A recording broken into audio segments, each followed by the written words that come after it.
Good morning, everyone. I am Akshita, your host for today. I welcome each and everyone for today's Sadgun Sun Meet. This is our 292nd virtual webinar. Topic for today is GST litigation, which shall be taken by Mr. Ishwar Jivani, followed by question and answer session.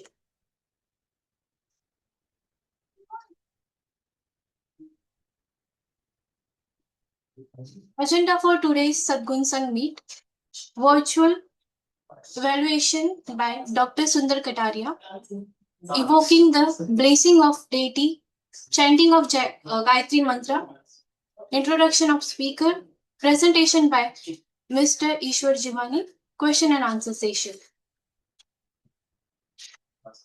About Sadgun Sangh, conceived and led by Dr. Sundar Kataria, driven with a mission to elevate the quality, safety, and environmental awareness level of industries. Sadgun Singh is a series of educative, informative events aiming to illuminate professionals on possible solutions to current issues of industry and economy. Brief introduction of Dr. Sundar Kataria, Chairman and Managing Director, International Certification Service Private Limited. Qualification: Mechanical Engineer, AMI. Honorary Doctorate, Business Management. Experience: he has started his career in building India's first nuclear power plant at Rawat Bhata, Kota, Rajasthan. He contributed in developing India's first oil and gas grid at Bombay High since its inception. He was head of industry and offshore development with DNV for two decades. Lifetime Achievement Awards of NACA Corcon, received several national and international awards. About ICS, he is a founder of first Indian conformity assessment and inspection body known as International Certification Service Private Limited, which is a provider of a total quality solution under single umbrella with a wide spectrum of services.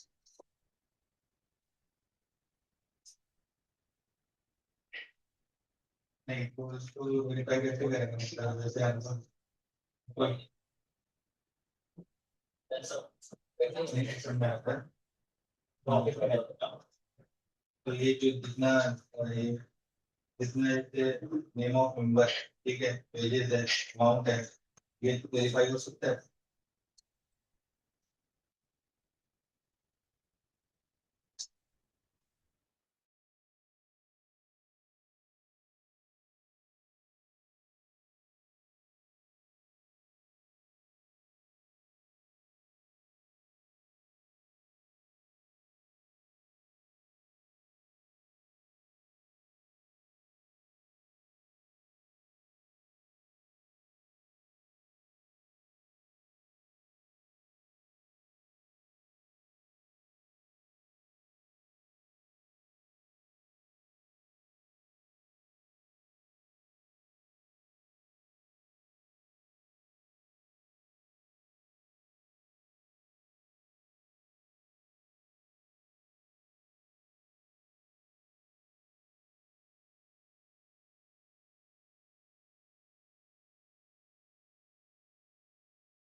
शुभं कुरुध्वं कल्याणम् आरोग्यं धनसम्पदः शत्रुबुद्धिविनाशाय दीपज्योतिर्नमोऽस्तु ते दीपज्योतिर्नमोऽस्तु ते शुभं कुरुध्वं कल्याणम् आरोग्यं धनसम्पदः शुभं कुरुध्वं कल्याणम् आरोग्यं धनसम्पदः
Introduction of keynote speaker.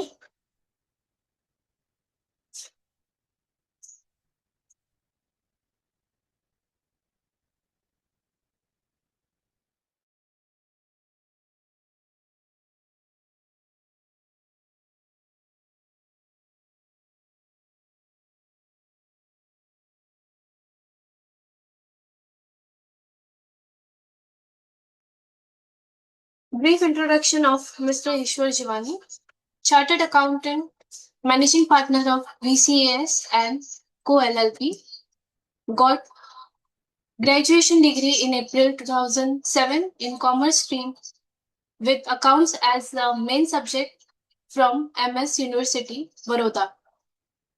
Got LLP from VNSGU in 2019.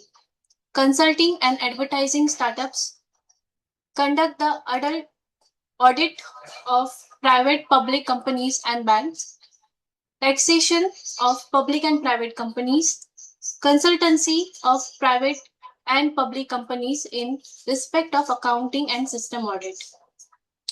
Achievements: he have been selected as a chairman of Surat branch of WIRC and ICAI for the year 2020 to 2021. He have been selected as a regional council member of Western India, regional council of the Institute of CA of Indian for the period of 2022 to 2024, vice chairman of Startup and MSME Committee and chairman of Cooperative Committee of WIRC.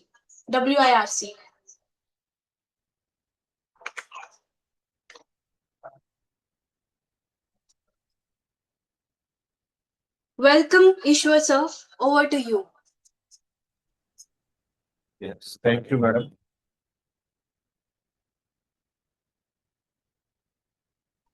Thank you, sir. Thank you, sir.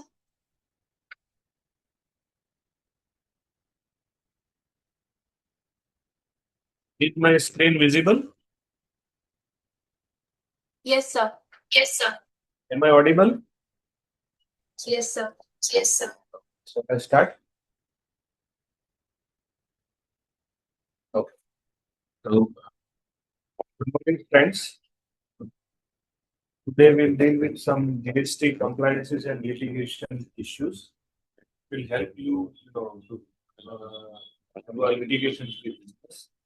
एकदम simple, plain language में हम समझेंगे कि कैसे हमको अपना business GST compliant और without litigation करना।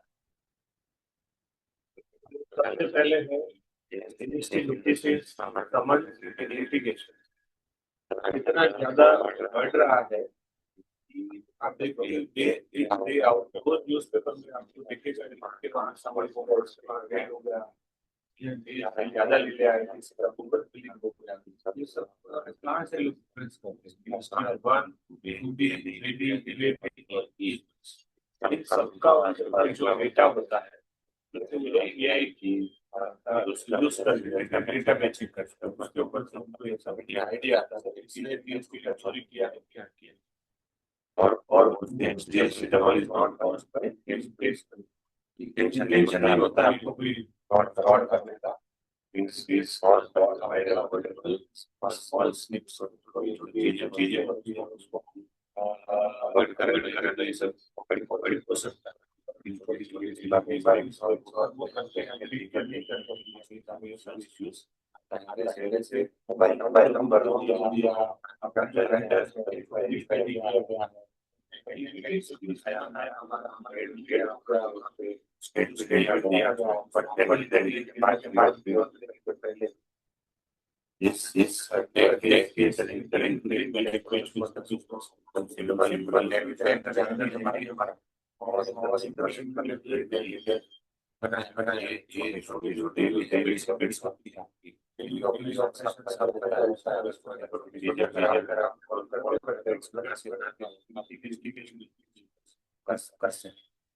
जब आप पूरी प्रिवेंशन मेडिसिन कर लेते हैं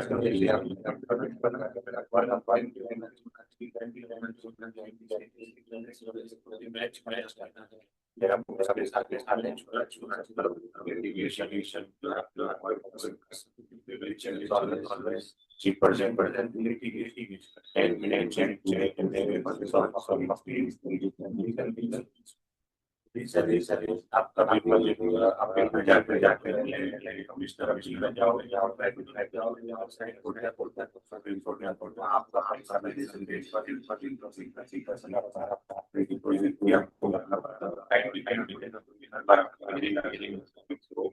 इसलिए करना पड़ेगा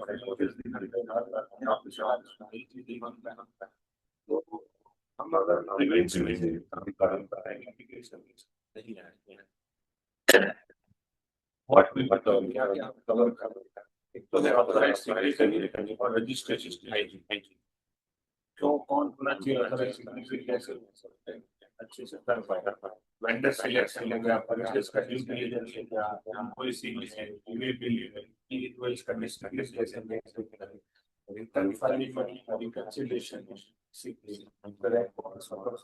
कैसे मेंटेन करना है क्या करें करना है कितने टाइम में टाइम करना है वो भी हम देखेंगे हैंडलिंग डिपार्टमेंट जो भी डिपार्टमेंट की नोटिस या इश्यूज आते हैं उसको कैसे हैंडल करें वो भी हम देखेंगे आप अगर समन किए गए हो आपको कोई भी नोटिस आया है आपके राइट्स हैं वो भी हम देखेंगे क्योंकि कई बार समन होता है आपको राइट अपना पता नहीं होता है ऑफिसर जो बोलता है वैसे करते हैं फिर search and seizure what officers can do that also will cover search seizure जैसे रेड हो गया Sir, क्या हाँ जी sorry sir, your voice is breaking.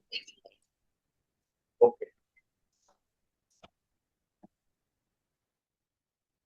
now is it okay Yes sir. Yes. Search and scissor में officer क्या कर सकता है क्या नहीं कर सकता है ये भी हम देखेंगे फिर है appeals and stay in litigation appeal में और कैसे जाएंगे हम और लिटिगेशन से फ्री कैसे रह सकते वो भी हम देखेंगे meanwhile I have also my colleague C Ruchika Shah in between अगर उनको भी कुछ ऐड करना है तो इन बिटवीन वो भी आप लोग को कुछ ऐड करें first is authorised signatory and registration hygiene getting the basics of your GST registration right before anything else. Authorized signatory जो रहते हैं उसमें आपको ये ध्यान रखना है कि always keep your own mobile number अपना खुद का मोबाइल नंबर ही उसमें होना चाहिए फिर है email ID as authorise signatory on the portal आपका मोबाइल नंबर और ईमेल आईडी खुद का ही होना चाहिए क्योंकि जो भी नोटिस आते हैं जो भी इश्यूज होता है वो कम्युनिकेट का जो registered mobile number email ID है उसके ऊपर ही होता है अवॉइड यूजिंग योर कंसल्टेंट और अकाउंटेंट्स मोबाइल नंबर ये बहुत जरूरी है क्योंकि कई बार हम देखते हैं कि ईमेल आईडी और मोबाइल नंबर दोनों कंसल्टेंट का होता है और कंसल्टेंट और अकाउंटेंट जो रिटर्न फाइल करते हैं वो कई बार बदलते रहते हैं, तो वो अगर बदल गए तो आपको उनसे लेना में हो जाएगा दिक्कत, क्योंकि कोई नोटिस आया और आपने कंसल्टेंट बदल दिया तो पुराने वाला कई बार होता है आपको इंटीमेट नहीं भी करे, मोबाइल नंबर में उसका अलर्ट आता है वो भी आपको शायद नहीं भेजे। तो खास आपको ये सावधानी बरतनी है कि आपको या तो ईमेल आईडी, मोबाइल नंबर दोनों आप रखो, अगर दोनों में से एक भी अगर आप रखते हो तो आपको एक थोड़ा सा अलर्ट तो मिल जाएगा, क्योंकि कई बार क्या होता है हर महीने 1 और 3 का ओटीपी आता है, तो हम मोबाइल नंबर और ईमेल आईडी दोनों कंसल्टेंट का रखते हैं, तो उसको दोनों में से एक ही चाहिए, तो कोई एक चीज आपका रखो और दूसरा चीज कंसल्टेंट का रख सकते हैं ज्यादा से ज्यादा। मैं तो कहूंगा दोनों खुद का होना चाहिए, भले आपको महीने में 2 बार और 3 बार ओटीपी देने में वो दिक्कत हो सके तब तक आपका ही दोनों रखो, अगर नहीं होता है तो दोनों में से एक ही उनको दो, दोनों में से एक तो आपका रखो ही। जी क्या मैडम? मोबाइल नंबर बिजनेसमैन का। हाँ, मोबाइल नंबर मोटा मोटी बिजनेसमैन का ही होना चाहिए। All the OTPs, notices, and portal communication goes to this number and email ID first. If it's not yours, you may never see them in time. तो दोनों में से एक एटलीस्ट होना चाहिए। If your consultant changes firm, retires or is unreachable, you could permanently lose your access to the own GST account. तो दोनों में से एक आपका होना ही चाहिए। फिर why this small detail causes big problems, जो हमने डिस्कस किया, शो कोज नोटिस है, असेसमेंट ऑर्डर है, वो ज्यादातर जीएसटी पोर्टल पे अपलोड होते हैं, और एक एसएमएस और ईमेल लेटर, ईमेल जो है वो अलर्ट उसका आता है रजिस्टर्ड कॉन्टेक्ट डिटेल्स में, जैसे ईमेल पे भी आता है, मैसेज में भी आता है। अगर आप उसको मिस कर देते हो तो आप उसको रिप्लाई नहीं कर पाओगे, क्योंकि उसका जनरली टाइम होता है 7 दिन, 14 दिन, 21 दिन, 30 दिन, उसमें टाइम लिमिट होता है। वो टाइम लिमिट के बाद भी आपको पता चला तो भी वो आप उसको रिप्लाई नहीं कर पाएंगे, क्योंकि स्पेसिफिक टाइम लिमिट के साथ जीएसटी का पूरा चलता है। If consultant number is registered, a delay or lapse on their end becomes your legal liability, क्योंकि फिर आप ये चीज अगर आपने डिले कर दिया तो कंसल्टेंट के ऊपर आप नहीं डाल पाओगे, क्योंकि ये तो प्राइमरी रिस्पॉन्सिबिलिटी है आपका कि आपका मोबाइल नंबर, ईमेल आईडी आप रखो, क्योंकि कोर्ट ने काफी सारे जजमेंट्स भी दिए हैं कि अगर आपका पोर्टल पे नोटिस दे दिया या ईमेल पे दे दिया तो वैलिड है, आपको फिजिकली मिलना जरूरी नहीं, तो ये आपको टेक केयर करना है। कैंसलेशन भी कई बार होता है, आप अगर नोटिस का रिप्लाई नहीं देते हो तो कैंसिल हो जाता है, तो अगर आपका ईमेल आईडी, मोबाइल नंबर है तो आपको ये पता रहेगा कि इसको इतने दिन में रिप्लाई करना है। प्रैक्टिकल फिक्स है, add yourself as primary authorise signatory and your mobile number, you can add email ID of your consultant, तो ये खास ध्यान आपको रखना है। दूसरा है keep your registration details accurate. कई बार क्या होता है हम रजिस्ट्रेशन को एकदम नॉर्मल चीज समझ के उसको अवॉइड करते हैं, पर ये जो मैं 7 चीजें अभी यहाँ लिखी है मैं आपको बताऊंगा कि इसके कारण आपका काफी सारा लिटिगेशन हो सकता है, और इसका 50,000 से 1 लाख रुपए तक पेनल्टी भी आ सकती है। जैसे सबसे पहले मैं बताऊंगा, principal place of business matches your actual location. कई बार क्या होता है हमने एक बार रजिस्ट्रेशन लिया, मेरा सपोज पुणे में बिजनेस चल रहा है, वहां से मैंने मुंबई बिजनेस शिफ्ट कर दी, तो मैं मेरा बिजनेस लोकेशन चेंज करता हूं तो मुझे इंटीमेट करना जरूरी है, क्योंकि मेरा बिलिंग वहां से होता है, ऑनलाइन कुछ और एड्रेस है और वहां पे जाते तो कोई और एड्रेस पाते, क्योंकि मैं day in day out litigation देखता हूँ तो नोटिस में आता है कि ये सिंपल चीज होती है, इसके कारण पेनल्टीज आती है, आपका ट्रक बीच में ही ईवे बिल में भी रोक लेते हैं क्योंकि लोकेशन अलग है। दूसरा एडिशनल प्लेस, कई बार क्या होता है हमारा एडिशनल प्लेस है हम मेंशन ही नहीं करते, एक एक प्लेस आपका सपोज मैन्युफैक्चरिंग का है, दूसरा आपका स्टोरेज का अलग है, गोडाउन ब्रांच अलग है, तो सबका हर एक चीज जो अपने बिजनेस के प्रीमाइसिस की है हर एक चीज आपको ऐड करने की जरूरत है। और दूसरा इसमें लिखा नहीं पर और एक चीज ऐड करूंगा कि कई बार लोग क्या करते हैं घर के एड्रेस पे नंबर ले लेते हैं। दिक्कत ये होता है कि जीएसटी में ऐसा प्रावधान है कि जितने भी रजिस्टर्ड प्लेस है वहां पे सर्च हो सकती है, अगर आपने घर का एड्रेस डाल दिया है तो घर के एड्रेस पे भी सर्च होगा, तो आपका पर्सनल जो भी डॉक्यूमेंट्स है वहां रेड हुई है तो आपका सब डॉक्यूमेंट्स वो लोग सर्च कर सकते हैं। अगर आपका रजिस्टर्ड बिजनेस प्लेस ही रखा है आपने, जो एक्चुअल प्लेस है अदर देन आपका घर जहाँ पे बिजनेस एक्चुअली चल रहा है वहां होगा तो वहां पे ही सर्च हो सकता है, घर पे वो लोग नहीं आ सकते, तो ये खास करके आपको सावधानी बरतनी है। दूसरा है बैंक अकाउंट, कई बार हम अपडेट नहीं करते तो रिफंड के टाइम पे भी दिक्कत करता है, उसका पेनल्टी भी आ सकता है, तो बैंक अकाउंट भी आप चेंज करते हो जो भी आपको अपडेटेड रखना है। फिर है business name, pan, constitution, details should match with pan record. Pan record के साथ कई बार पैन कार्ड में कोई अलग नाम होता है, कॉन्स्टिट्यूशन कुछ और बोलता है, तो ये भी अपने को रिकॉर्ड्स में ध्यान रखना है। Authorise signatory list is current. कई बार क्या होता है, दो पार्टनर होते हैं, फिर एक पार्टनर ऐड होता है तो उसका उसमें डिटेल्स ऐड करना है, पार्टनर वो नहीं करते, फिर जो करंट पार्टनर है उसमें से कोई रिटायर्ड हो गया, जो ऑथोराइज सिग्नेटरी है वो चेंज हो जाता है, तो उसको भी हम कुछ नहीं करते। तो ये रेगुलर हमका चेक होना चाहिए सालाना एक बार, तो कि भाई हमने जो ऑथोराइज सिग्नेटरी रखा था वो चेंज हो गया, तो हमको इसमें एड्रेस करना है। फिर कोर फील्ड कई बार होता है, address signatory not just applied for, अपने को उसको अप्लाई भी करना है। उसके बाद उसका हमने कोर फील्ड में अमेंडमेंट हो गया कि नहीं हो गया, वो भी हमको बाद में एक बार देखना है। ये जो सबसे इम्पोर्टेंट लास्ट पॉइंट है, check your rent agreement if it is for 12 months, so make sure you renew it on online. कई बार क्या आता है, अगर हम टाइम पे ये नहीं करते तो 12 महीने का एक बार मैंने रजिस्ट्रेशन के टाइम पे एक रेंट एग्रीमेंट मांगा था हमको ऑफिसर ने, तो हमने सबमिट कर दिया, फिर हम भूल जाते हैं इसको रिन्यू भी करना होता है। अगर हमने रिन्यू नहीं किया तो 3 साल 4 बार 4 साल बाद आपका अगर कोई भी नोटिस आता है उसमें लोग मांगेंगे कि आपने रिन्यू क्यों नहीं किया, तो उसके बेसिस पे भी आपका रजिस्ट्रेशन कैंसिल हो सकता है, तो उसको रिन्यू करना टाइम पे भी उतना ही जरूरी है। फिर रजिस्ट्रेशन, ये बहुत छोटी चीजें मैं बता रहा हूँ पर बहुत इंपॉर्टेंट।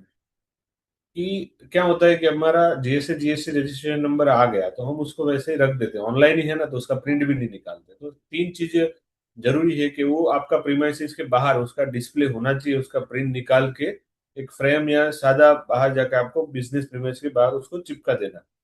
फिर आपका जो एड्रेस है वो मैच होना चाहिए, आपका जो एड्रेस है और रजिस्टर सर्टिफिकेट के ऊपर जो एड्रेस है एक्चुअल, वो दोनों मैच नहीं हुआ तो जब भी उसका कोई विजिट आएगा जीएसटी का, तो you will be in trouble. उसके ऊपर आपको पेनल्टी भी आ सकती है और आपका आईटीसी भी डिसअलाउ कर सकते हैं। आगे जाके हम कोर्ट में जाके जीत सकते हैं, पर उतना तक जाने के लिए अपने को बहुत स्ट्रगल करना पड़ेगा। फिर है GST on sign board, display GST on the name board at entrance of your principal place of business. बाहर से अलग उसको जीएसटी का नंबर अपने को चिपका के रखना है साइन बोर्ड पे। फिर ये है Aadhaar authentication and bank account linkage. कई बार क्या होता है, हम आधार कार्ड के साथ अपना पैन लिंक नहीं होता है, फिर जीएसटी रजिस्ट्रेशन लेने के बाद हमको उसको आधार ऑथेंटिकेशन करना होता है, वो हम कई बार नहीं करते, तो ये this will put you in trouble. तो एक बार तो अपना आधार ऑथेंटिकेशन होना ही चाहिए। Madam, you want to share something? वो रिफंड के टाइम अगर आधार ऑथेंटिकेशन नहीं होता है तो रिफंड के टाइम दिक्कत होती है कि जब तक आपका आधार ऑथेंटिकेशन नहीं होगा तो वो रिफंड नहीं फाइल करने देते हैं। Thank you madam. Ensure your bank business bank account is linked and validated on the GST portal. ये भी मेरे हिसाब से मैडम रिफंड में भी दिक्कत करता है कि अगर आपका लिंक्ड नहीं है और वैलिडेटेड नहीं है तो रिफंड टाइम पे आता नहीं, वो अटक जाता है। फिर हम वेट करते हैं, हमने तो अप्लाई कर दिया, ऑफिसर ने पास भी कर दिया, पर हमारे पास क्यों नहीं है, पर ये छोटी सी दिक्कत हमको बहुत बड़ी दिक्कत में ले जा सकती है। फिर है keep your KYC pan Aadhaar bank consistent across your GST. कई बार क्या होता है, जीएसटी में कुछ और डिटेल होती है, इनकम टैक्स में कुछ और होती है, बैंक में कुछ और होता है, तो तीनों का मैचिंग होना बहुत जरूरी है, क्योंकि ये अभी ऑनलाइन के जमाने में कभी भी मिसमैच आता है तो इश्यूज आ जाते हैं। फिर एक इंपॉर्टेंट चीज मैं बताऊंगा कि कॉन्स्टिट्यूशन ऑफ बिजनेस। कई बार क्या होता है, हम आनंद फानंद में बिजनेस चालू तो कर देते हैं, प्रोपराइटरशिप हो या पार्टनरशिप में, क्योंकि वो बहुत इजी है।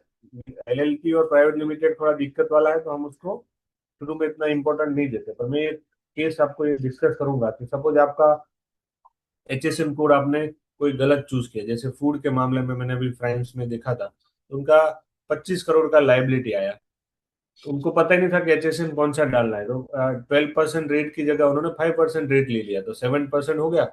और ये दिक्कत आया 5-6 साल के बाद उनको जीएसटी का नोटिस आया, तो इंटरेस्ट और पेनल्टी के साथ उनका इतना पैसा भरना हो गया, तो बिजनेस ही सर्वाइवल मुश्किल हो गया उसका।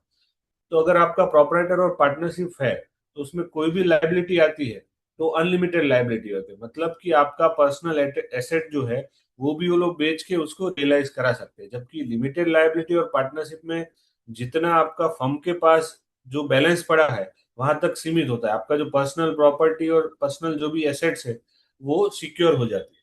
तो शुरू में आप 1-2 करोड़ 5 करोड़ तक ठीक है, पर उससे ऊपर टर्नओवर होता है तो you should think about LLP and private limited company, क्योंकि आपका पर्सनल जो भी एसेट्स है वो सारे आपको सिक्योर हो जाते हैं। फिर vendor selection and purchase due diligence. Your input tax credit is only safe as the vendor you buy from. Vendor से जितना आप वेरिफिकेशन करके लेंगे उतना ही आपका इनपुट टैक्स क्रेडिट सेफ है। Before purchasing from any vendor, verify that GST registration is active every single time. जब भी आप किसी वेंडर से परचेज करना शुरू करते हो उससे पहले मैं बोलूंगा उसका 5 साल का हिस्ट्री आपको जीएसटी नंबर डालेंगे जीएसटी पोर्टल पर, आपको पता चल जाएगा कि वो टाइमली रिटर्न भरता है कि नहीं। कई बार क्या होता है जीएसटी 1 भरा है, 3 भी नहीं भरा है। अभी तो हालांकि 1 अगर आपने 3 भी और 1 नहीं भरा एक एक महीने के बाद, तो फिर आपको 3 भी भरने ही नहीं देगा 1 के देगा। तो अभी तो उन्होंने लिंकेज कर दिया, पर पुराने जो भी केसेस थे उसमें 1 भर देते थे, मतलब आपको आईटीसी दिखता था, पर 3 से उसने भरा ही नहीं है गवर्नमेंट, तो आपको क्रेडिट नहीं मिलता था। तो आप जब भी वेंडर नया सिलेक्ट करें तो आपको उनका हिस्ट्री 5 साल का देखना है, जिससे आपको उसका बिहेवियर पता चल जाएगा कि बराबर से रिटर्न भरता है, ताकि आगे जाके उसका अगर कोई कैंसिलेशन आया, इनएक्टिव आया, तो अपने को आईटीसी अलाउ नहीं होगा, जिससे अपना इंटरेस्ट और पेनल्टी भी उसके ऊपर आता है और बिजनेस भी सीरियस रिस्क हो जाता है। तो आपको 2 मिनट लगते हैं ये चेक करने में ऑनलाइन। तो मेरे हिसाब से परचेज करने मतलब शुरू करते हो कोई वेंडर सिलेक्शन, उससे पहले तो करना ही चाहिए, पर हर बार जब भी आप परचेज करते हो तो उससे पहले भी आपको जस्ट 1-2 मिनट्स लगते हैं। आप नंबर डालो उनका तो पता चल जाएगा कि लास्ट मंथ का रिटर्न भरा है कि नहीं। तो every month you should check it. ये वेंडर जब सिलेक्ट करते हो तो उसके ग्रीन फ्लैग और रेड फ्लैग्स है। ग्रीन फ्लैग क्या होते हैं? जीएसटी एक्टिव है, consistently filing returns on time, timely return भरता है, एड्रेस जो है वो इनवॉइस पे और वहाँ ऑनलाइन एड्रेस हो मैच होता है, फिर उसका ट्रैक रिकॉर्ड हम चेक करते हैं, उसका जो जीएसटी रिटर्न कंप्लायंस का प्रूफ है वो अगर हमको देता है, तो ये सारे ग्रीन सिग्नल्स है। रेड सिग्नल्स क्या है इसमें? Unusually low price with no clear business logic. कई बार क्या होता है कि वो फेक बिलिंग के लिए वो बहुत कम प्राइजेस में आपको सप्लाई करता है, पर अपने को पता नहीं कि वो जीएसटी भर ही नहीं रहा है, तो ये रेड फ्लैग हो सकता है। फिर रजिस्ट्रेशन रिसेंटली कैंसर सस्पेंडेड और अंडर स्क्रूटनी, आपको अगर उसका जीएसटी नंबर चेक करेंगे तो रिसेंटली अगर वो सस्पेंड हुआ है, कैंसिल हुआ है, अंडर स्क्रूटनी, वो सारा कुछ पता चल जाएगा। तो आपको फिर अलर्ट हो जाना है कि मुझे इसको पेमेंट करने से पहले या परचेस करने से पहले अलर्ट रहना है कि भाई उसका नंबर कैंसिल हो गया है, क्योंकि कैंसिल वाले पे जीएसटी की नजर रहती है। तो वो अगर आपने कैंसिल किए हुआ डीलर से परचेज किया है तो आपको आईटीसी नहीं मिलेगा। जस्ट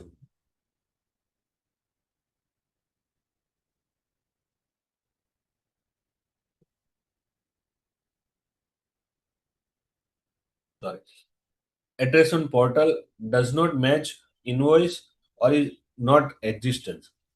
क्या होता है कई बार पोर्टल पे जो एड्रेस होता है वो एड्रेस आपका इनवॉइस का एड्रेस मैच नहीं होता है। वो मैच नहीं होता है तो आपको उसको बताना है कि भाई ये क्यों नहीं मैच हो रहा है, कुछ तो लोचा है, या तो बिजनेस एग्जिस्ट ही नहीं कर रहा, खाली बिलिंग का काम कर रहे हो। फिर reluctant to share GST details और कंप्लायंस हिस्ट्री, अगर वो कंप्लायंस हिस्ट्री अपना चेक करने में रिलक्टेंट है, आपको नहीं देता है, मतलब कुछ तो गड़बड़ है, तो आपको रेड फ्लैग की तरह उसको देखना है। मैडम राइट स्पीड से जा रहे हैं हम।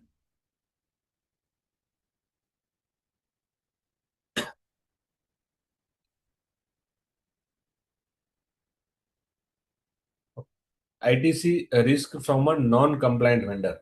अगर नॉन कंप्लायंट वेंडर है जो जीएसटी टाइम पे नहीं भरता है तो क्या क्या दिक्कतें आती है? एक सेक्शन है जीएसटी का 16(2)(c). ITC is available to you only if your vendor has actually deposited the tax to the government. Their default becomes your problem. अब जीएसटी में काफी प्रावधान है भी, अगर सप्लायर ने जो हमको माल भेजा है उसका हमने पेमेंट भी कर दिया, अगर वो पेमेंट नहीं करता है, उसने अपडेट नहीं किया और उसने डिपॉजिट नहीं किया टैक्स, तो वो आपको ट्रबल में ला सकता है। जीएसटी में प्रावधान है कि उससे सप्लायर से भी ले सकते हैं, पर गवर्नमेंट के ऑफिसर ज्यादातर आपसे ही पहले रिकवरी करते हैं। तो अगर कंप्लायंट वेंडर नहीं है तो आपको दिक्कत आ सकती है। If ITC in your GST two B does not match your books और your vendor did not file GSTR 1 or 3B, your ITC can be blocked, reversed or disputed with interest। 2B में खास करके आपको हर महीने देखना है कि मैंने जो गुड्स परचेज किया, सर्विस ली है, तो उसने अगर 2B में नहीं दिख रहा है तो आपको इंटीमेट करना है कि भाई ये टू बी में नहीं दिख रहा है, तो आपने वन में क्या मिस्टेक की है, या मेरा जीएसटी नंबर गलत डाला है, तो उससे आपको वेरीफाई करना है वेंडर से, क्योंकि आपको ट्रबल में ये डाल सकता है। उसका अगर नंबर कैंसिल हो गया, सस्पेंड हो गया, तो आपका आईटीसी ब्लॉक में जा सकता है, आपको इंटरेस्ट के साथ पेमेंट करना हो सकता है। Genuine buyers can still get caught in bogus billing investigation if their vendor is later found non-existent. Due diligence at the time of purchase is your best defense. Bogus billing जो होता है उसके investigation में अगर आपने vendor का due diligence किया है और उसको प्रॉपर रिकॉर्ड रखा है उसका, जैसे आपने कोई वेंडर सिलेक्शन किया तो उसका बिजनेस का फोटो सब वहां लगा है और ड्यू डिलिजेंस का रिकॉर्ड अपने पास रखा है, तो बोगस बिलिंग का इन्वेस्टिगेशन आपके ऊपर भी आया तो you can defend your case. कि प्रूफ ऑफ डिलीवरी, डिलीवरी का प्रूफ रखना है कि आपको गुड्स डिलीवर हुआ, तो लॉरी रिसिप्ट होगा या कुछ भी होगा, जैसे कोई टोल प्लाजा से निकला तो टोल का रिसिप्ट, ये भी प्रूफ है। Payment through bank, vendor verification screenshot, जैसे आपने गुड्स वहां से लोड किया, यहाँ अनलोड किया, उसका भी फुटेज आप रख सकते हो। If possible keep CCTV footage of stock you have purchased, उसका भी आप फुटेज रखें। ये जो डॉक्यूमेंट्स है वो आगे जाके अगर आईटीसी का बोगस बिलिंग का कोई केस आपके ऊपर आया, you can prove that the goods were actually delivered, ये बोगस बिलिंग नहीं है। क्योंकि ये बोगस बिलिंग इसके लिए बोल रहा हूँ, डे इन डे आउट आपका रियल में परचेज है तो भी ये क्वेश्चन आते हैं, क्योंकि इसके ऊपर आपका कोई कंट्रोल नहीं है। जिससे आपने परचेज किया उसने डिफॉल्ट किया और उसके ऊपर से आपको इंक्वायरी आ रहा है। Check quarterly returns, filing of your regular vendors also, regular vendor को भी आपको करना है, क्योंकि वो रेगुलर वेंडर कब इरेगुलर हो जाए आपको पता नहीं है। Purchase checklist, do this every time. GST is active, active है कि नहीं पोर्टल पे।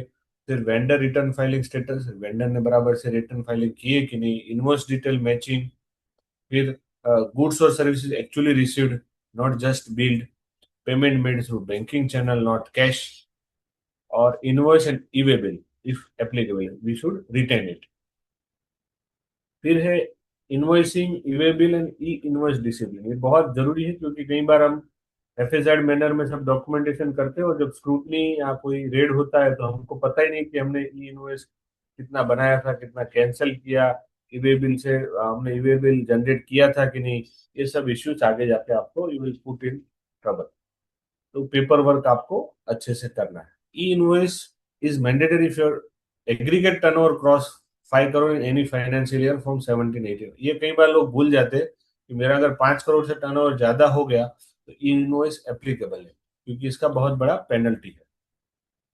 5 करोड़ जो टर्नओवर है वो पाइन वाइज है, combined turnover across all your GST, not just one GST. जैसे एक आपका गुजरात में है, एक महाराष्ट्र में है, एक तमिलनाडु में है, तो सबका कंबाइन होके पैन वाइज आपका 5 करोड़ थ्रेशोल्ड लिमिट है। ये भी चेक करके रखना है, क्योंकि क्या करते हैं हम, सपोज अभी महाराष्ट्र का जीएसटी देख रहे हैं उसमें 2.5 करोड़ ही है, गुजरात में 3 करोड़ हो गया, तो ओवरऑल टर्नओवर तो आपका वैसे 5 के ऊपर हो गया, तो वो भी अपने को ध्यान रखना है।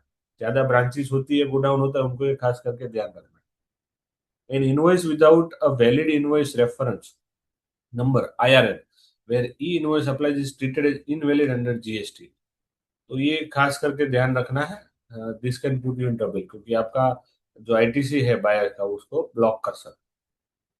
फिर ई वे बिल में जो कॉमन मिस्टेक है वो ये है कि उसका वैल्यू थ्रेशोल्ड 50,000 वो कई बार भूल जाते हैं हम, तो ई इनवॉइस ई वे बिल बनाना ही भूल जाते हैं, उसका प्रॉब्लम हो सकता है। Generate E invoice also if applicable at the time of transporting goods. ये कई बार क्या होता है, सपोज आपका इंटर स्टेट ट्रांसपोर्ट होता है गुड्स, तो उसमें कई बार नोटिस आती है कि भाई आपने 30 डेज का टाइम है पर आपने जनरेट नहीं किया। अगर आप एक स्टेट से दूसरे स्टेट में ले जाते हो तो ये this can put you in trouble. तो आपको जब इंटर स्टेट ट्रांसपोर्ट है और आपको ई इनवॉइस एप्लीकेबल है तो ईवे बिल के साथ इसको भी जनरेट कर लेना चाहिए। फिर e-way bills have a validity based on distance, distance के ऊपर है, तो अगर एक्सपायर हो जाए तो अपने को जनरेट भी करना है अलग से। फिर है मिसमैच, डिटेल्स कई बार मिसमैच होती है। Vehicle number, invoice number, value, HSN code on the e-way bill must exactly match the invoice. Invoice और ईवे बिल का इतने सारी डिटेल्स तो मैच होनी ही चाहिए। छोटा सा मिसमैच है फिर भी this can put you in trouble. HSN code जो है उसका एक्यूरेसी बहुत ही जरूरी है, क्योंकि इसके ऊपर इतने सारे जजमेंट्स है और 150 साल से ऊपर हो गए तो भी कस्टम्स में अभी HSN कोड का सेटलमेंट नहीं हुआ, अभी भी उसके ऊपर डिस्प्यूट चल रहा है, क्योंकि ये इतना बड़ा चीज है जो अभी तक लोगों को समझ में नहीं आया कि एक्चुअल HSN क्या होता है। तो अपने को डबल चेक करना है कि HSN कोड या सेट कोड हमने करेक्टली मेंशन किए हैं या नहीं किए। अगर आपको पता नहीं है तो आप रिटर्न में कोई CA का या लॉयर का ओपिनियन ले सकते हैं, तो this can save you at the time of red, या कुछ आपके पास होना है अनहोनी तो उससे पहले आपको सेव कर सकता है। तो कहीं भी आपको लगता है कि HSN में मुझे ये आएगा दिक्कत है, तो राइटिंग में लॉयर का या CA का आप ओपिनियन लेके रखें, तो आप आगे जाके इससे सेव हो सकते हो, आपके ऊपर पेनल्टी एटलीस्ट तो बच जाएंगे पेनल्टी। भाई मेरा जेन्युइन बिलीफ था, मुझे पता नहीं था, तो that's why I have taken the opinion. Business above prescribe turnover must mention HSN code. ये HSN कोड का टर्नओवर वाइज लिमिट है, तो उसमें 4 डिजिट कोई में आता है, 6 आता है, 8 आता है, तो कौन सा हमको एप्लीकेबल है वो चेक करना हमारी जिम्मेदारी, उसको चेक करे बिना हमको आगे नहीं बढ़ना चाहिए। Keep an internal HSN master list for your products and services. एक मास्टर लिस्ट ही होना चाहिए जिसमें से आपको HSN आसानी से मिल जाए। उसको पीरियोडिकली रिव्यू करना चाहिए, क्योंकि कई बार HSN कोड चेंज हो जाते हैं, कई बार रेट्स चेंज हो जाते हैं, GST की मीटिंग्स होती है उनकी, तो उसके बाद चेंज करते हैं, तो तभी उसको अपडेटेड होना चाहिए। फिर इनकंसिस्टेंट जो HSN को across invoice, e way bill, GSTR1, ये बहुत सारी स्क्रूटनी लाता है। एक बार हम इनवॉइस में अलग लगते हैं, GSTR1 में अलग लिखते हैं, और ईवे बिल में HSN अलग लगते हैं, तो ये AI की वजह से उन लोग को तुरंत पता चल जाता है कि ये तीनों कंसिस्टेंट नहीं है, तो उनको लगता है कि कुछ तो गड़बड़ है, तो फिर वो स्क्रूटनी को इनवाइट करता है। फिर प्लेस ऑफ सप्लाई है। प्लेस ऑफ सप्लाई में जनरली आपको अगर आपको सेम स्टेट है तो CNS आएगा, नहीं तो आएगा, जिसमें ज्यादा इतना कुछ देखने लायक नहीं है, तो आप you can read also, I share the PPT। फिर return filing and reconciliation discipline. ये मंथली डिसिप्लिन जो है वो आपको डिस्प्यूट फ्री रखेगी, क्योंकि कई बार क्या होता है, हम 1 में कोई इनवॉइस चढ़ाया है, 3B में नहीं चढ़ाया, कोई 3B में चढ़ाया, 1 में नहीं चढ़ाया, तो वो अगर रिकंसिलिएशन नहीं है तो इंटरेस्ट और पेनल्टी आता है। Madam, you want to share something? Okay, later. Okay. File GSTR1 and 3B on time every time, ये मस्ट है। आप और कुछ बाद में करें चलेगा, 1 और 3B टाइम पे करना बहुत जरूरी है। क्यों? क्योंकि late filing address late fee and interest automatically. पहले होता था कि आपने किया नहीं किया कौन देखता था, फिर लास्ट में 5 साल 7 साल के बाद नोटिस आया। अभी क्या हो गया, इनबिल्ट हो गया, जब 3B आप फाइल करते हो तो 1 का या 3B का जो भी आपका इंटरेस्ट हो ऑटोमेटिक आ जाता है। और रिपीटेड अगर आप डिफॉल्ट करते हो तो रजिस्ट्रेशन भी आपका कई बार कैंसिल हो जाता है। Late GSTR1 delays your buyer's ability to claim ITC on invoice. कई बार क्या होता है, हम 1 डिले फाइल करते हो तो सामने वालों को क्रेडिट नहीं मिलेगा, और वो आपको फोन करता रहेगी, आपके कारण मेरा ITC चला गया, ये हो गया, तो आपका रेपुटेशन भी और बिजनेस का रिलेशन भी स्पॉइल होता है। तो टाइमली 1 फाइल होना चाहिए जिससे सामने वाले को कोई ट्रबल ना हो। अगर आप QRMP स्कीम में है तो remember the monthly IFF। Monthly कई बार हम 1 वो जो होता है उसका IFF वो फाइल करना भूल जाते हैं, क्योंकि हमको ऐसा लगता है कि क्वार्टरली स्कीम में GSTR1 क्वार्टरली जा रहा है, तो हमको IFF भरने की कोई जरूरत नहीं है। ये यू रिमेंबर, अगर आप IFF फाइल किया है तो सामने वाले को मंथली अगर उसका फाइलिंग है तो उसको भी क्रेडिट लेना है, तो IFF टाइम पे भरना जरूरी, even though your GSTR3B is quarterly. while sending your sales data, send all sales bill in that month only। बाद में करोगे तो दिक्कत आएगा, क्योंकि अभी इंटरेस्ट ऑटोमेटिक हो गया है। You should ask check whether your return is filed और नॉट, ये बहुत जरूरी है। फिर reconcile GSTR3B with your purchase register every month.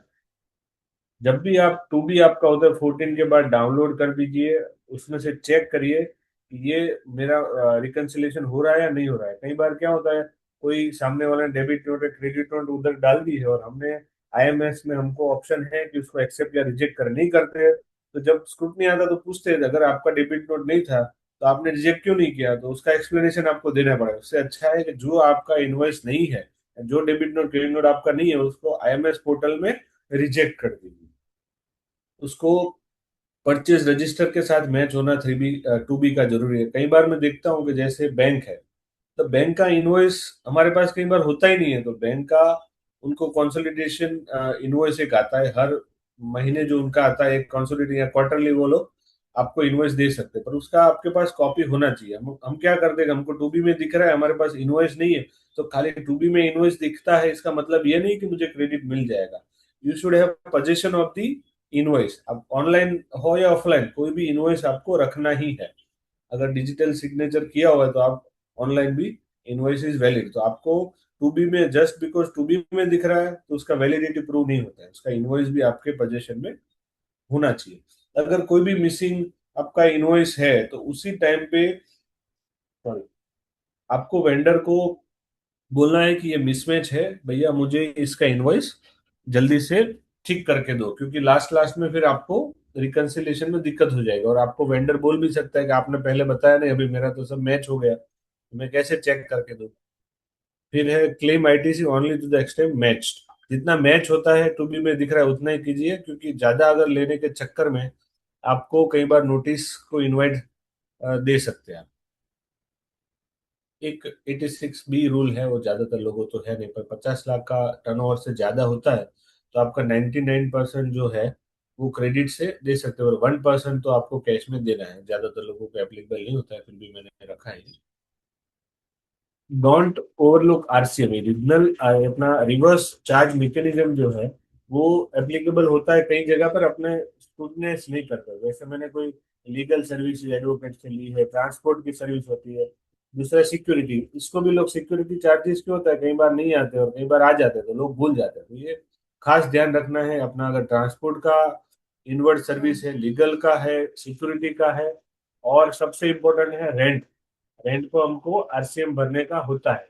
ये चार चीजें आपको खास करके ध्यान रखनी है, तो आप अगर आगे जाके जीएसटी में कुछ टूटनी या कुछ आया तो उनको आप पेश कर सकते हो। दूसरा रिवर्स चार्ज मैकेनिज्म होता है, उसमें आपको सेल्फ इन्वॉइसिंग होता है। इसमें आप सामने वाले का इन्वॉइस नहीं, खुद ही आपको इन्वॉइसिंग में देखता हूँ कई बार लोग सेल्फ इन्वॉइसिंग रखना भूल जाते हैं। जब भी आप आरसीएम मंथली करो तब उसका सेल्फ इन्वॉइस हमको, जैसे दूसरे हमको इन्वॉइस देते हैं वैसे हमको सेल्फ इन्वॉइस बनाना जरूरी है। Just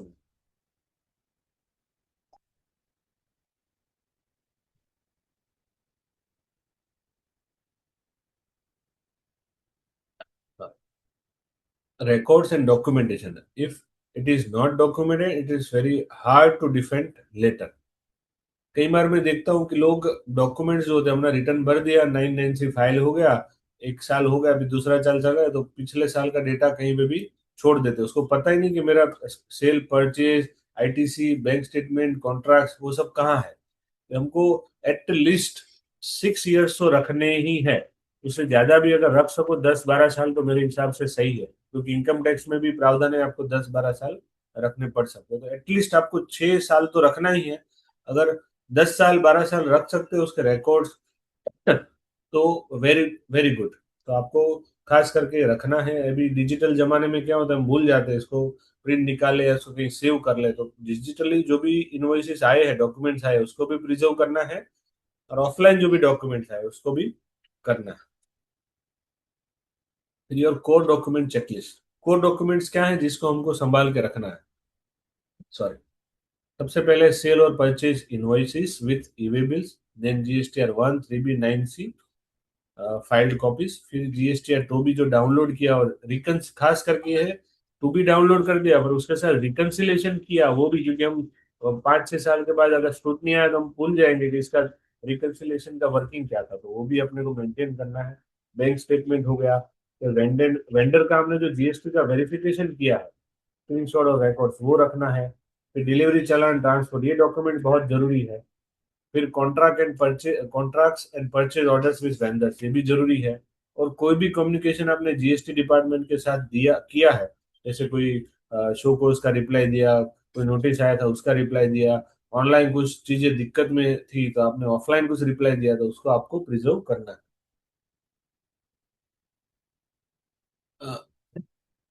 build GST compliance into your vendor agreement.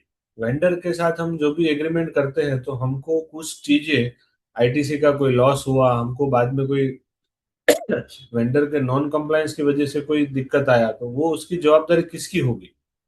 तो आप अगर उसमें क्लोज है आपका वेंडर एग्रीमेंट में कि you have right to recover, then also you can then only you can recover. तो आपको खास करके ध्यान रखना है कि हम ये जो हमारा एग्रीमेंट होता है उसमें सारी चीजें लिख ले, क्योंकि court will rely on the written things.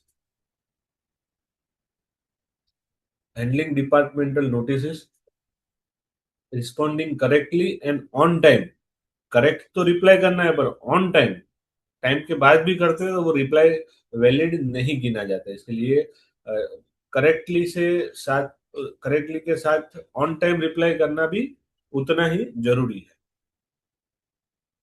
कितने कितने नोटिस आते हैं, जैसे ASMT 10 है, स्क्रूटनी नोटिस है, तो आपका जो भी रिटर्न्स में डिस्क्रिपेंसीज है उसके लिए ही है, उससे ज्यादा बियॉन्ड वो लोग जा नहीं सकते, 30 दिन का है। तो ये इसके लिए जानना जरूरी है कि अगर उसने ASMT 10 दिया है तो उसके पास क्या पावर है, इससे पावर से ज्यादा अगर वो डिटेल मांगता है तो उसको नहीं देना है, और हमको जो देना है उससे कम भी नहीं देना है। मतलब डिटेल्स ज्यादा भी नहीं देना है, कम भी नहीं देना है, इसके लिए मैंने ये लिखा है। फिर शोकोज के पहले का इंटीमेशन है, ये अगर आपने बराबर से उसको इंटीमेट में जवाब दे दिया, कई बार पेनल्टी से आप सेव हो सकते हो। टाइम पे रिप्लाई देना जरूरी है, जनरली 30 डेज इसमें होता है। फिर शोकोज होता है, उसको भी अपने को सीरियसली लेना है।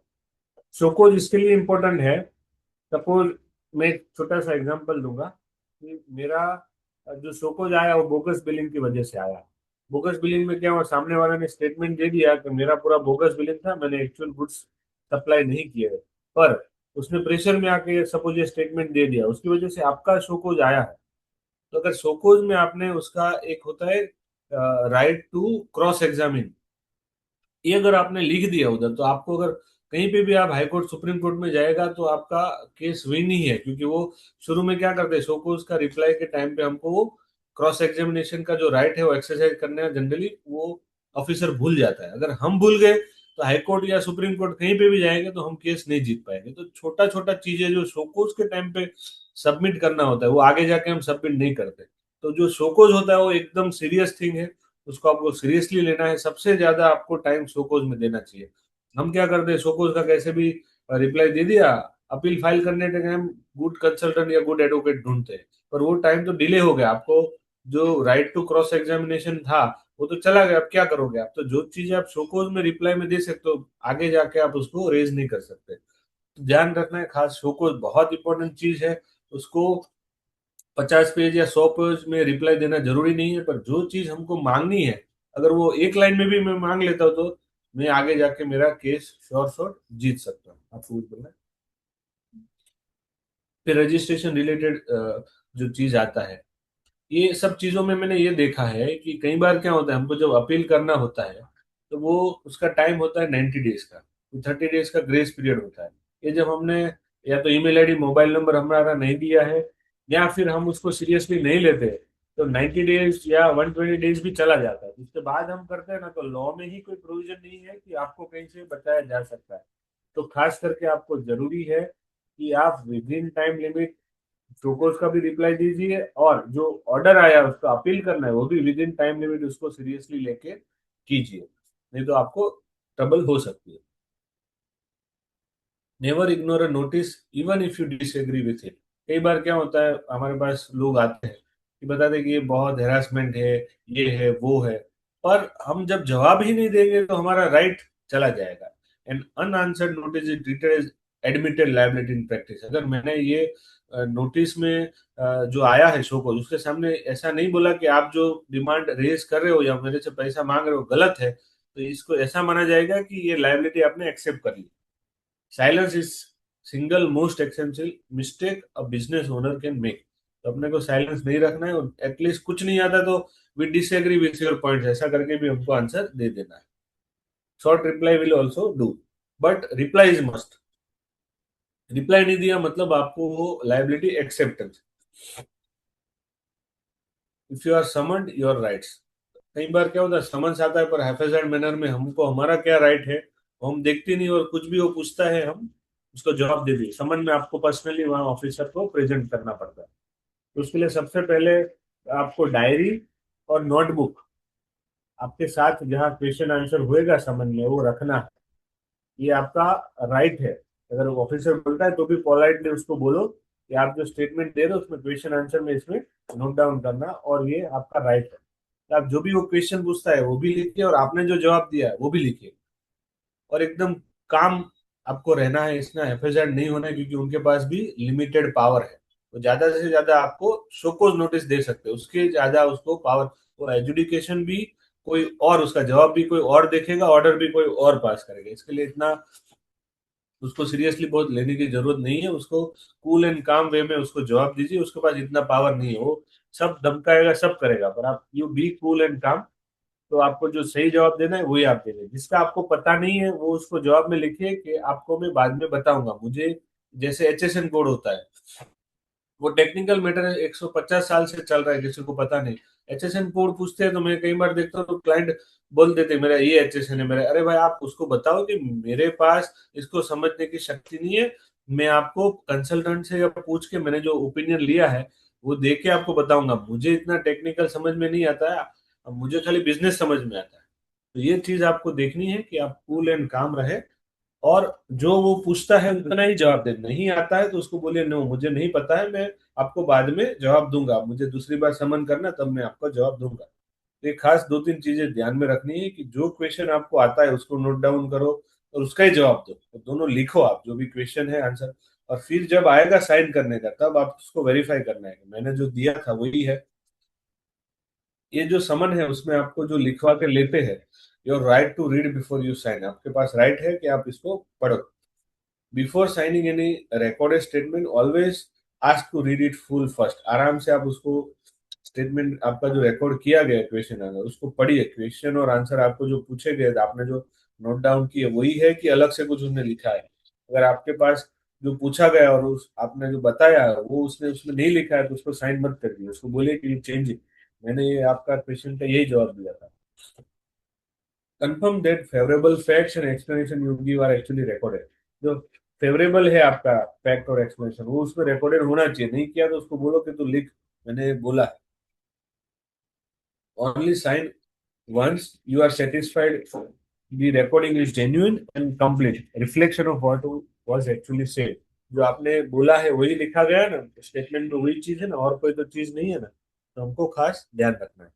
This single habit, read before you sign, read before you sign prevents the majority of statement related dispute later in litigation. ज्यादातर चीज यही होती है कि हम बिना समझे बिना सोचे, हमको नहीं आता है तो भी हमने उसको साइन कर दिया। अगर नहीं समझ में आता, ओरिजिनल लैंग्वेज आपका है हिंदी मराठी गुजराती इंग्लिश जो भी है, आप उसी लैंग्वेज में उसको बोल सकते हो मुझे ये आता तो उसी में मैं ये लिखूंगा और उसी में साइन करूंगा, तो वो भी यू कैन डू। तो ये आपके राइट से आपको एक्सरसाइज करने हैं। समझ में ज्यादातर क्या होता है कि लोग पहली बार होते हैं तो घबरा जाते हैं, तो घबराने वाली ऐसी कोई चीज नहीं है, आप डरिए मत। वो जाते से आपको धमकाएगा और कुछ उसके पास पावर नहीं। Always ask for a copy of a statement, statement का कॉपी आप उससे मांगिए, ये आपका राइट है। Why a written signed statement protects everyone?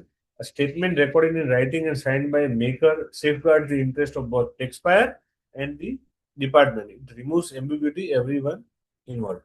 अगर आपने साइन स्टेटमेंट दिया है और उसमें सारा चीज लिखा हुआ है तो आपका इंटरेस्ट वो बचाएगा। अगर आपको आपका स्टेटमेंट का कॉपी रिक्वेस्ट के बाद भी नहीं किया गया तो आपको ये चार स्टेप फॉलो करने हैं।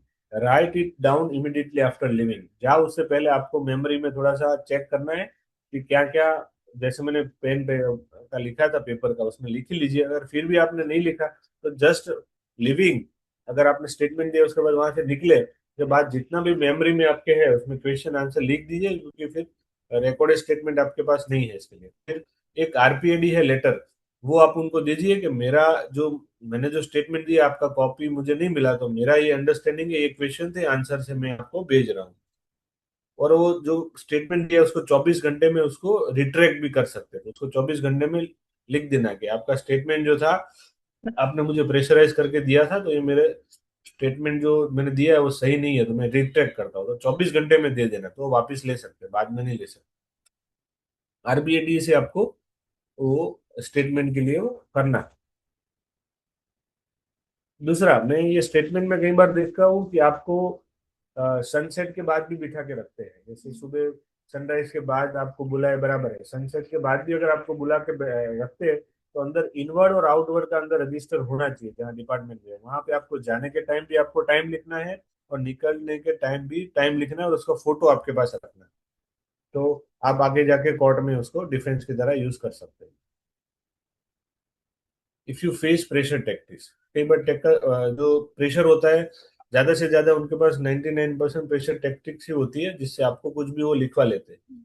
तो आपको ध्यान रखना है कि आपका जो टाइम है वो आने का जाने का दोनों लिखना है, आरपीडी से उसको रिट्रैक्ट करना है, ये सब आपको करना है और एकदम कूल एंड काम वे में वेल डॉक्यूमेंटेड पेपर के साथ आपको ये सब रखना है। वो टाइम का प्रेशर लगकर आपको ऐसा लगता है कि आज हमको समन्स नहीं करना है, मेरे को नेक्स्ट डे चाहिए, तो आप वो भी इनसे रिक्वेस्ट कर सकते हो कि आज हमको नहीं करना है, हम नेक्स्ट डे पे आपको ये समन्स करेंगे। Yes, thank you.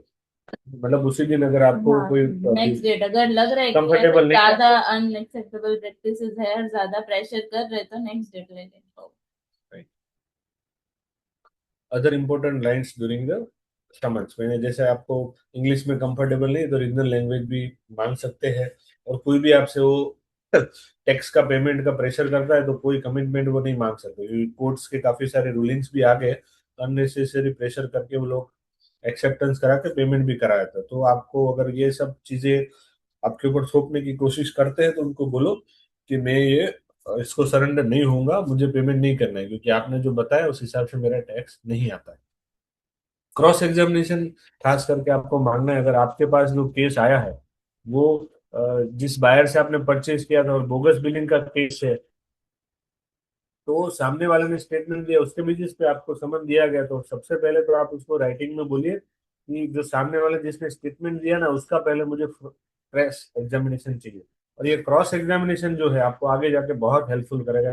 ये चीज लगभग जो कंसल्टेंट या सीए या एडवोकेट होते भूल जाते क्रॉस एग्जामिनेशन मांगना, ये सबसे जरूरी है और ये चीज आपको बहुत टाइम पे, क्योंकि ज्यादातर ऑफिसर क्रॉस एग्जामिनेशन देते नहीं है और ये लीगल राइट है। और ये राइट अगर शुरू में उन्होंने नहीं दिया तो हाई कोर्ट सुप्रीम कोर्ट आपको ऑब्वियसली कोई चीज नहीं देखेगी। अगर आपका 100% इवेजन है पर क्रॉस एग्जामिनेशन नहीं हुआ है तो उसके बेसिस पे आपका जो केस है वो निकल जाएगा। तो खास करके ये बहुत जरूरी है मांगना, समन के टाइम पे भी और शोकोस के टाइम पे भी।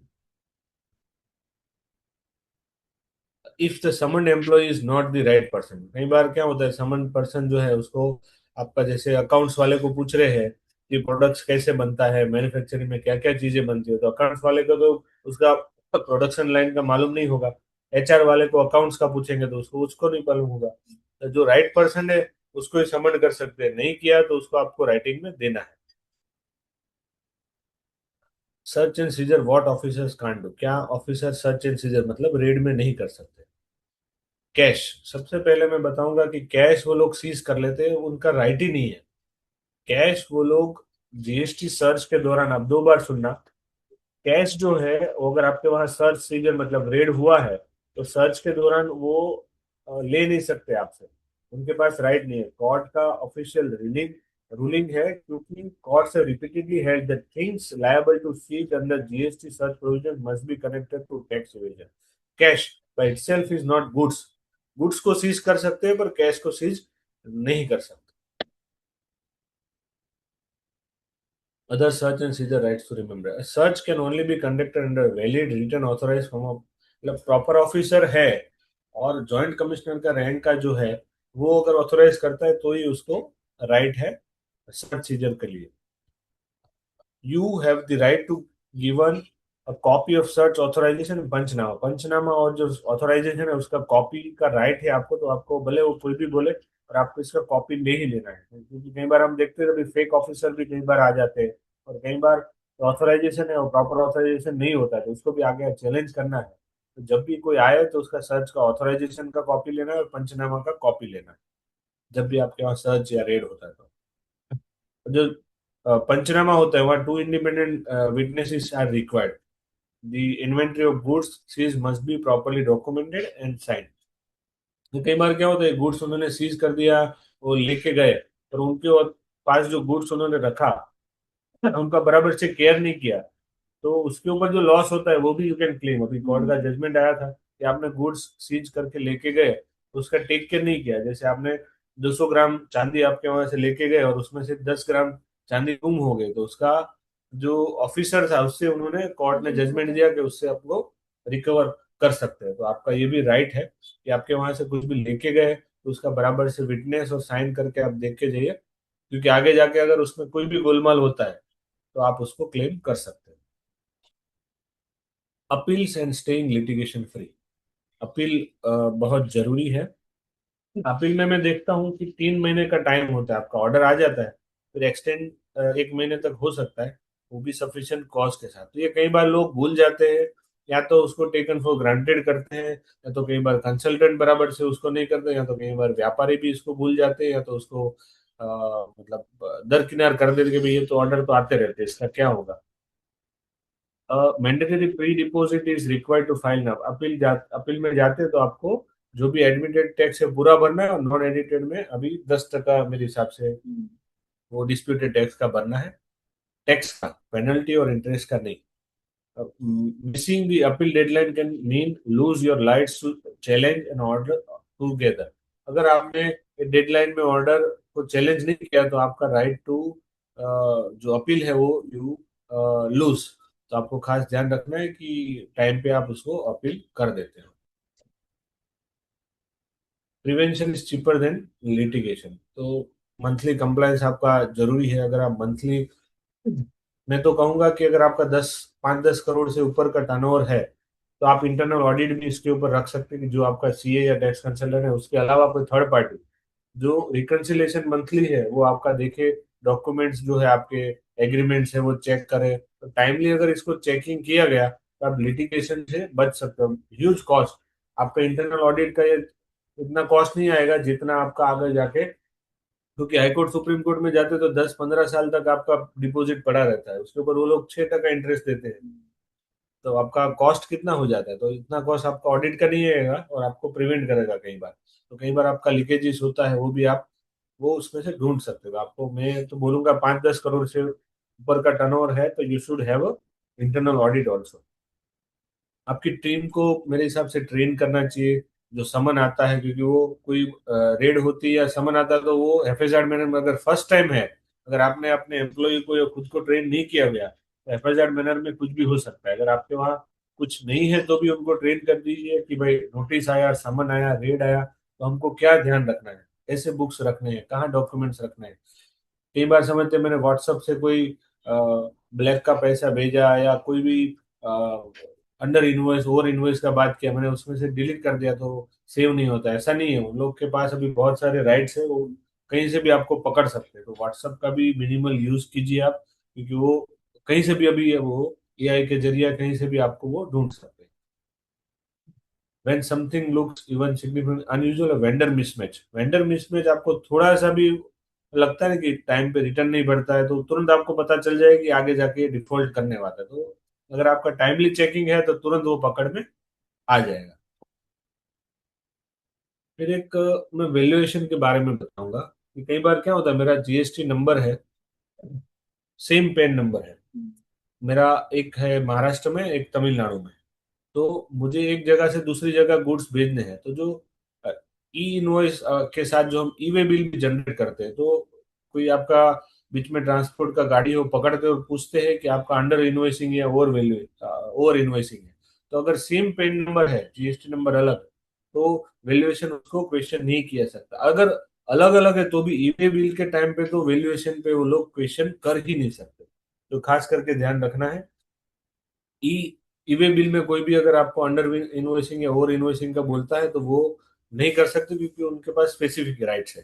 दूसरा, अगर सेम पेन नंबर है तो कोर्ट के रूलिंग्स भी है, वो वैल्यूएशन क्वेश्चन नहीं कर सकते। ये कब आप इस्तेमाल कर सकते हो, जैसे मेरा गुजरात में 5 लाख का क्रेडिट ज्यादा है और महाराष्ट्र में मुझे भरने का ज्यादा आ सकता है, तो आप ओवर इनवॉइसिंग करके जो लीगली वैलिड है यहाँ से क्रेडिट वहां ट्रांसफर करके, या तो आपको रिफंड भी लेना है तो ये ऐसे क्रेडिट ट्रांसफर कर सकते हो। तो ये बहुत ही अच्छा आपको हेल्पफुल हो सकता है कि आपका एक जगह आईटी से एक्यूमुलेट हो रहा है और दूसरी जगह आपको पेमेंट करने का आ सकता है। तो ऐसे आप वैल्यूएशन रूल जो है इसको इस्तेमाल करके आप टैक्स प्लानिंग कर सकते हैं जीएसटी में, जिससे आपको एक जगह पे क्रेडिट पड़ा रहे और दूसरी जगह पे कैश भरने को आ रहा है।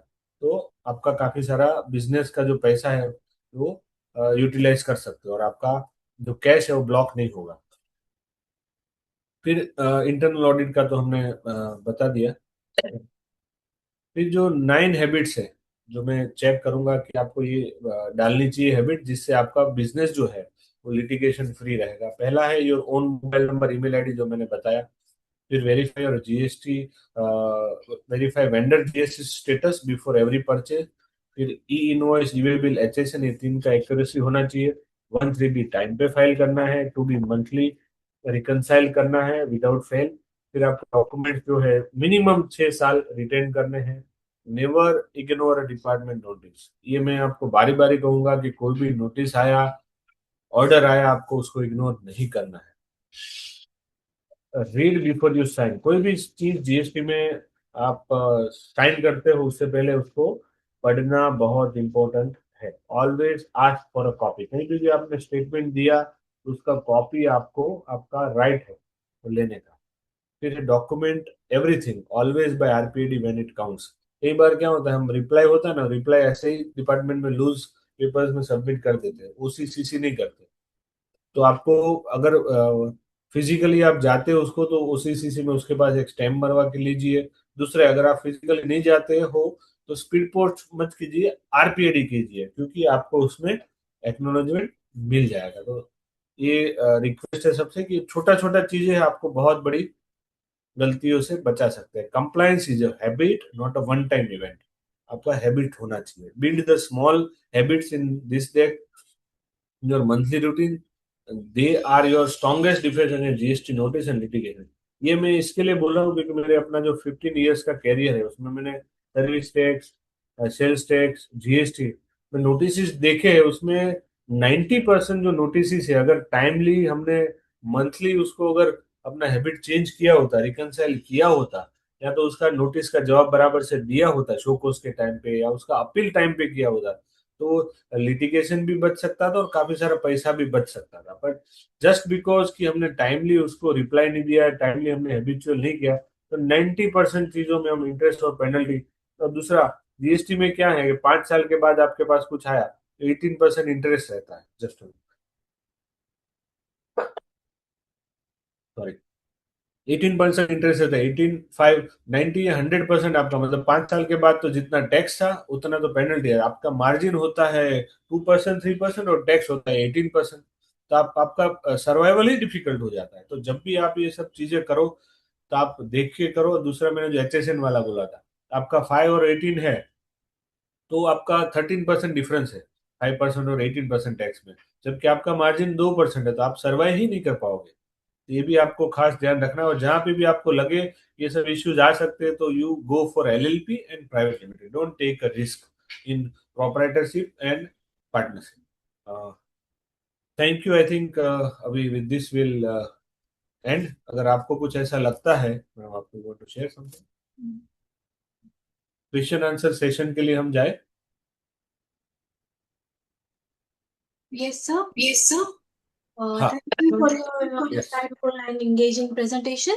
Your valuable knowledge, practical examples, and clear explanation made the session highly informative and beneficial. We sincerely appreciate your time, efforts, and contribution. We look forward to learning from you again in the future. Now, I invite all participants to share their question or queries in the chat box. And also, you may ask your question directly by unmuting yourself. We will be happy to address them during the question and answer session.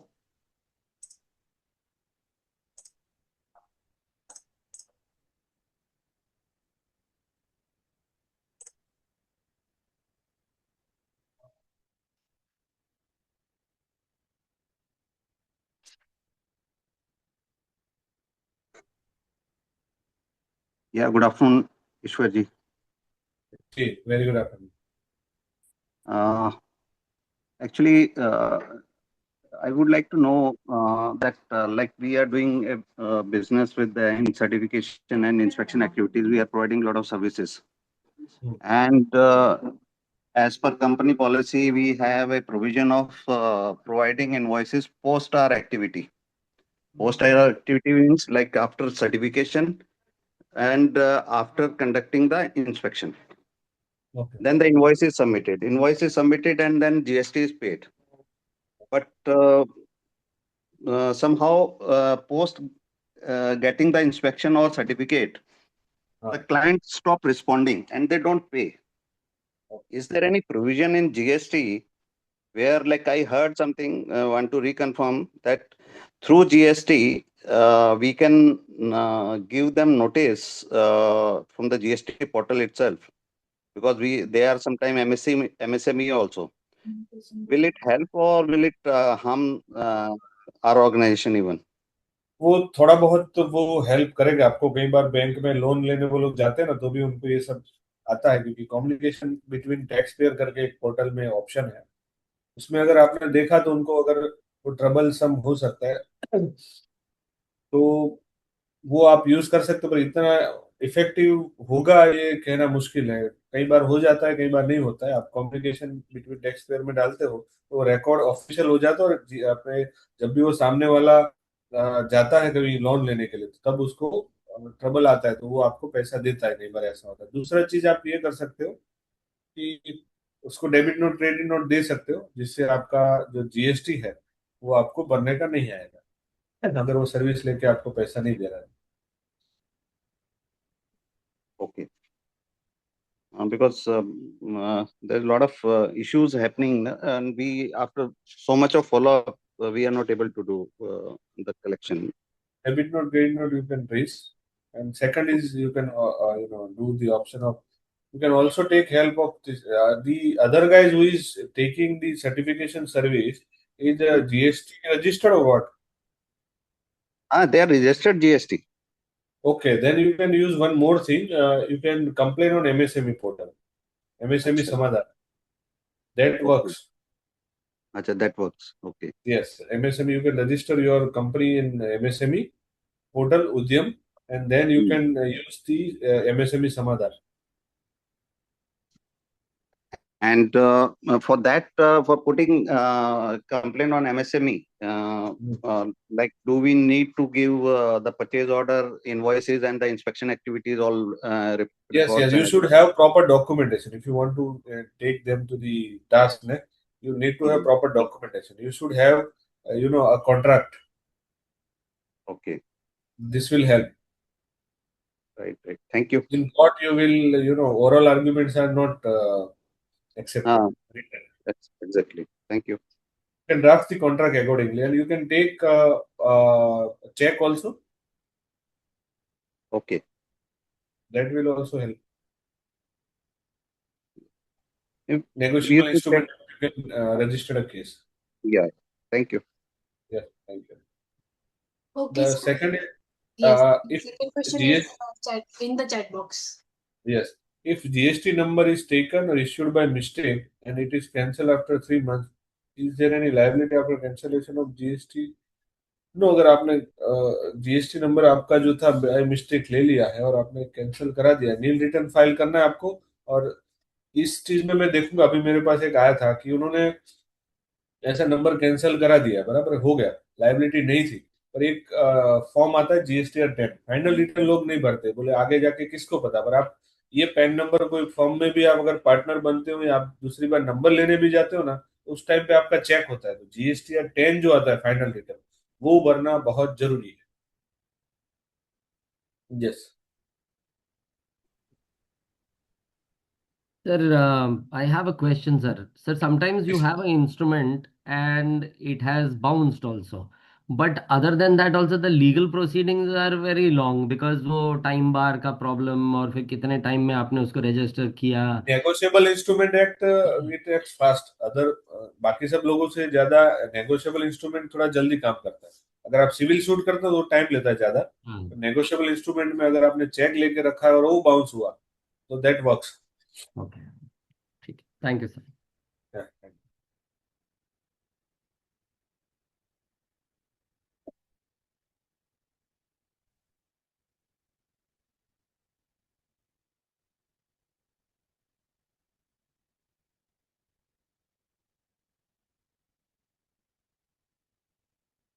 किसी के question नहीं, मतलब सबको समझ में आ गया और सबका जीएसटी कंप्लायंट है, किसी को नोटिस नहीं आता, ऐसा मैं समझता हूँ। सर इतना वास्ट सब्जेक्ट है, and for amateurs on this side it's very difficult to understand the entire subject and litigations and नहीं, how. पर ये जो छोटे छोटे चीजें मैंने बताए ना बहुत इंपॉर्टेंट है। आप ये सिर्फ मिस्टेक अगर अवॉइड करना खाली बंद कर दो ना, तो भी आपका लिटिगेशन कम हो जाएगा। Right. जैसे सर अगर आप लिटिगेशन में भी जाना है तो अपफ्रंट पैसा 10% जमा करना ही पड़ता है ना? इज दैट द हाँ कंडीशन? हाँ हाँ हाँ। पर जैसे आपने अगर वेंडर का वेरीफाई किया हुआ है, तो ज्यादातर वेंडर्स आपके बाइफरकेट हो ही गए कि जिस वेंडर का आपको लगता है कि आगे जाके इसका चूना लगने वाला है, तो आप उससे पहले अवॉइड करोगे तो वो आपका आएगा ही नहीं फिर। सर लेकिन नोट हम भेजते हैं, रिकंसिलेशन ऑफ अकाउंट्स, उनका लेजर स्टेटमेंट मंगाते हैं, तो जो डुबाने वाले रहते हैं वो देते ही नहीं है सर।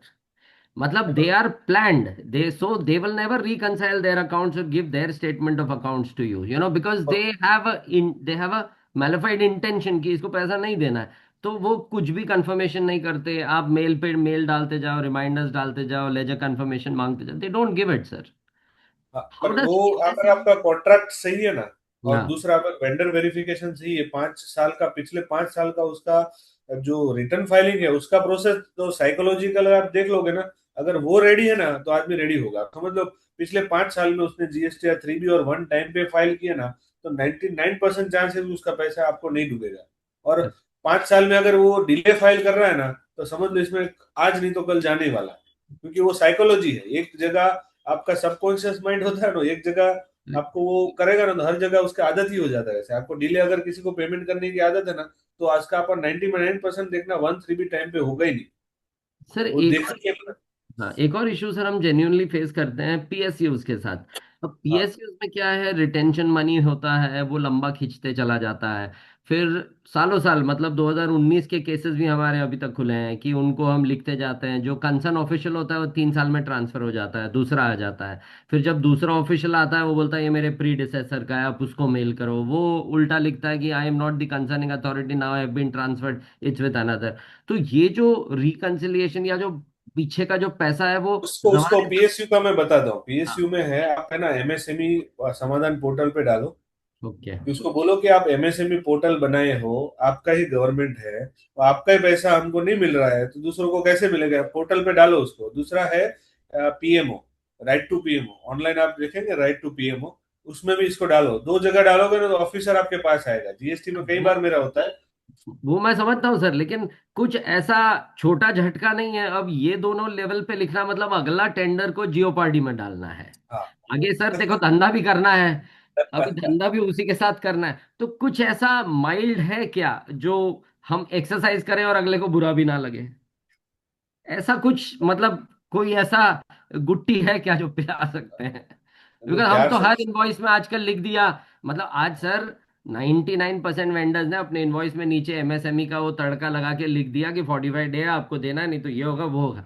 पर उसका कंप्लायंस नहीं है सर, खुद एमएसएमई में उसका कंप्लायंस नहीं है। तो अब उसे कैसे री करने के लिए कोई एक प्रावधान है क्या, कि कोई एक रिट फाइल करें और उसका पब्लिक सपोर्ट लेके कि MSME portal. See how internationally ना sir, a lot of this is moved to a central governance portal. जैसे employ payments have moved centrally to a central governance portal, वैसे ही कोई इंडिया में हम ऐसा सिस्टम लाने के लिए आप लोग पुश कीजिए ना कि all payments for everybody should move to the government centralize portal, so everything gets legitimized, money is clean, and आपका पेमेंट्स जाता नहीं है, ना खरीदने वाला चूना लगाएगा, ना ना बेचने वाला। उसमें ऐसा है कि जो डेटा है ना आपका, अगर आप कंपनी में रजिस्टर कराते हो तो लीकेज हो जाता है, और ये सारा डेटा अगर लीकेज हो जाता है कहीं पे भी हैक कर लिया, और राइट। सबसे ज्यादा तो गवर्नमेंट की साइट ही हैक होती है। पर इसमें मैं एक आपको बताऊंगा कि आपका जो भी एसोसिएशन रहता है ना, जैसे आपका कोई एक टेंडर भरते हो, उसमें जितने भी लोग काम करते हैं उस सेक्टर का एक एसोसिएशन नहीं है तो बनाइए आप। वो बना के आप फाइनेंस मिनिस्टर जो है, फाइनेंस मिनिस्टर को डायरेक्टली उसको एक एक आदमी को नहीं लिखने का, एसोसिएशन लिखेगा। आप राइट। समझे? तो वो एक आंख में वो नहीं आएगा, एसोसिएशन लिखेगा कि ये हमारा पेमेंट का हर एक का इश्यू है, तो करेक्ट। सॉल्व करो, तो उसको करना है। फिर आप डायरेक्टली एफएम को रिप्रेजेंट लिखिए, राइट। रिप्रेजेंट करके, तो आपको एक आदमी वो आएगा भी नहीं और आपका काम हो जाएगा, बराबर ना? राइट। एसोसिएशन बना लीजिए, राइट। राइट। उसको फिर इकट्ठा होके उसको बोलो, क्योंकि पेमेंट का दिक्कत तो सबको है। 100% सर। जो सेम सेक्टर में जैसे आपका एक टेंडर है उसमें सारे जितने भी अप्लाई करते हैं उन सबको इकट्ठा करिए, उनको Correct. बोले कि आपने एक सिंपल एसोसिएशन बना देते हैं, या तो कोई ट्रेड बोलिए, जैसे ये Correct. चैम्बर ऑफ कॉमर्स रहता है, उसमें से आप रिप्रेजेंट करिए ना इश्यू, पर्सनल नाम पे नहीं करिए, तो आपका मेरे हिसाब से दोनों काम हो जाएगा। बिल्कुल। हाँ, बिकॉज इंटरनेशनली तो सर दुबई वुबई में कैसा ना, they started payment through a central portal, so all employ payments are through a central portal, तो उसमें लॉगिंग इन होता है, पता चलता है डिले है नहीं है, फास्ट है। वैसे ही अगर एक कॉन्ट्रैक्टर्स का भी एक पेमेंट पोर्टल आए, आप बिल डालें, बिकॉज जेम तो आपने किया ही है, so all contracts through GeM are registered on your This portal. you can push through association. I think then they will ये अपने इसका एग्जांपल दे सकते हैं जब एसोसिएशन रिप्रेजेंट करे ना, क्योंकि मैंने यहाँ हमने सूरत में भी देखा है कि जितने इश्यूज एसोसिएशन के थ्रू गए ना, ये बिना तो आंसर। It is bad. आप कोई एमपी एमएलए को भी साथ में इन्वॉल्व करके उसको साथ में लेके करो कि भाई ये हमको करना है रिप्रेजेंट। राइट। रिप्रेजेंट करोगे ना आप एसोसिएशन ट्रेड बॉडी कि भाई राइट, तो ये बाकी तो फिर दुबई बिग में बिग। हुआ है और हाँ, हम भी कर सकते हैं, तो वो करेंगे। Correct, so big players will automatically vouch for it. हाँ हाँ हाँ, करेंगे, खुद ही करेंगे। Done, sir. Thank you so much, sir. Thank you, sir. Very informative session. Thank you, sir. मैंने मतलब Anyone वो else? ल्यूसिड लैंग्वेज में ही लिखा कि कोई आप अगर बिजनेसमैन है कॉमन, उसको जो जरूरत डे इन डे आउट है, तो वही ज्यादातर मैंने चीजें रखी है। बिल्कुल, sir. If there are any more questions, you can just unmute yourself and directly ask. Thank you, Sumit sir.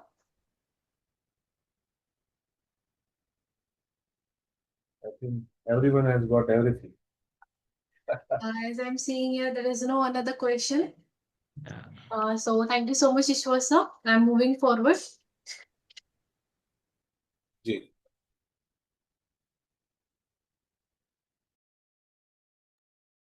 ICS is a place to provide you all its research and development, integrated management system, QMS, EMS, and HOSMS, excellence in education management, ISO made easy in Gujarati, Marathi, Telugu, Hindi.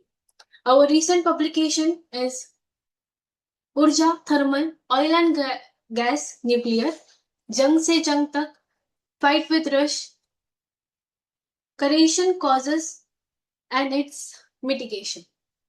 For reading any of the above books, please contact Ms. Sushma.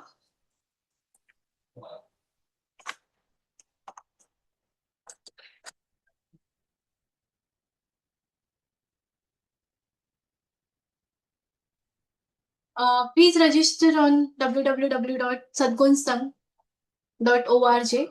Go in your login and give feedback.